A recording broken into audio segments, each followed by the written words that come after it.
I heard about Arabian Prince. I used to get him and Egyptian Lover confused because Egyptian Lover, Arabian Prince, it just had some kind of confusion thing. When I first met him, he was doing a dance over this place off of in Lenox, and he come out looking like Prince. Arabian Prince, like man, he might be like 5'6", something like that. He not a real tall dude. He got the naturally curly hair, and it's all in his face. And he was more Princified than Yella ever was. Okay, but he's always been a techie dude. He's always been a tech dude. He's always been up.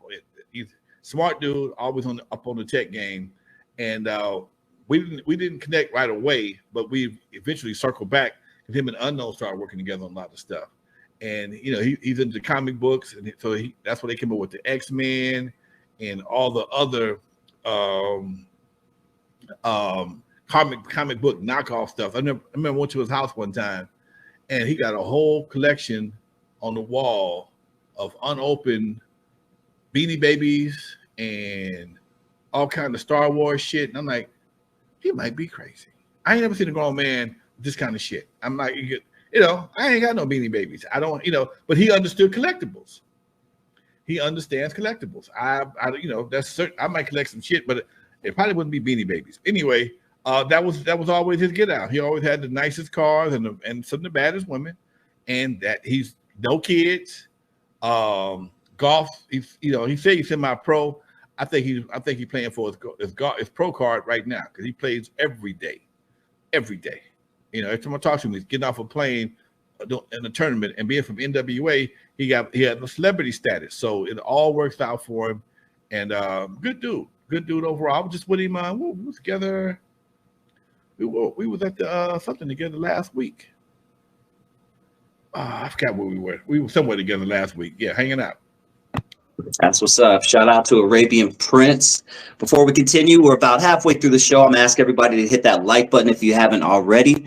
And if this is your first time joining the channel and you like what you hear and you want some real West Coast hip hop, some game, some grown ass men enlightenment, you are tuned in to N.W.A. Stories with Lonzo. That is Alonzo Williams, the godfather of West Coast hip hop. I am Dusty Vision. Shout out to the chat. You guys are feeling a little friendly. You want to drop Lonzo a few dollars for his birthday? There's a little $ right below the chat. Go on and throw the channel a few bucks. We would truly, truly appreciate it. But let's continue, Lonzo. I want to talk about the early 90s, man. Take yourself back to the 90s when gangster rap was big, almost at its peak, 92, when it just maybe not at its peak yet, but just really kind of getting started. Damn, these guys on the West Coast are selling millions of records. It seems like labels jumped on the bandwagon right away, trying to find the next big gangster rap star.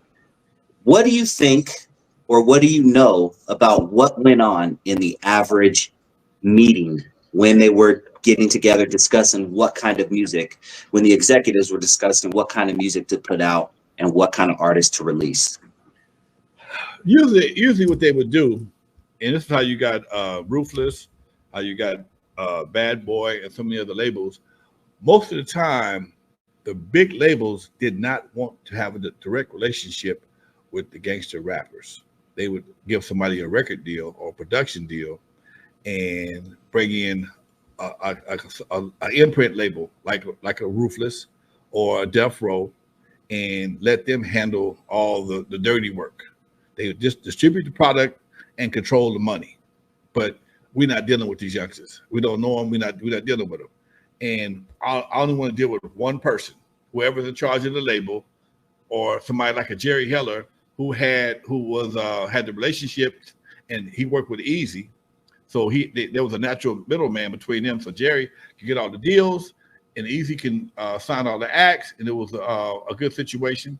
Whereas with Death Row, Suge dealt with Jimmy and Jimmy Iovine and all those other guys, and Dre did the music, and then they collect artists from that point on.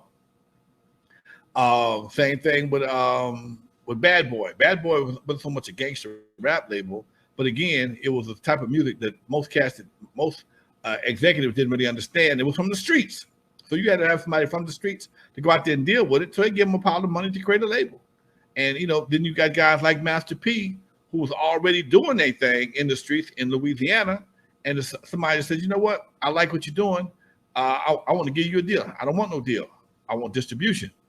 You know, whole different situation. So as rap music became, gangster rap became more popular and more powerful, people got better deals. They got better deals.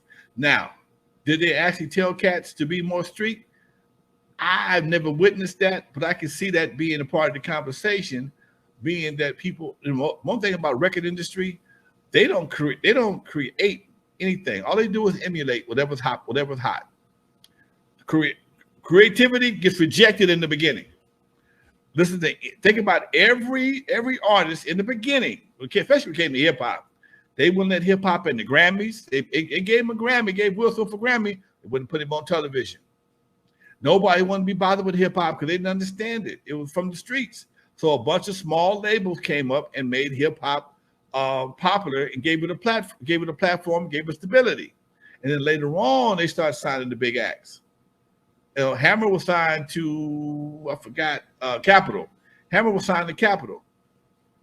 Record Crew got signed directly to Sony because we were considered an R&B hip hop act. We were a little bit different. But a lot of acts couldn't go direct because nobody knew how to deal with them. It was hard enough for them to figure out how to market us. They had no idea how to market us. We weren't singing, and we weren't conventional. We're looking out Broken Home Podcast. Much love. Okay, we had we were singing and dancing. Much love to you, Broken Home. Appreciate you, Doc. Yeah, we were singing and we were singing and rapping. Nobody had done that before. You know, Def Jam had their own situation through Sony or whatever the case may be. So a lot, just like that, and it wasn't just hip hop. A lot of your grunge acts, they had sub labels. They gave people label deals to sign the act, but they control the distribution, which controls the money, and that's all they want anyway. Okay. Now, you know, in the behind the scenes of contracts in the record business, how risky was that deal that Master P took back then? And what do you remember thinking when he first came to know that he took that deal? He passed on the $1 million deal, but he got a distribution deal. And he had a different kind of system. He would literally flood the market with product. Master P single-handedly changed how the big box stores dealt with music, because he would actually come in. Sometimes you come into a store and he had the whole rack full of No Limit product, the whole rack. He would go to Rap Sheet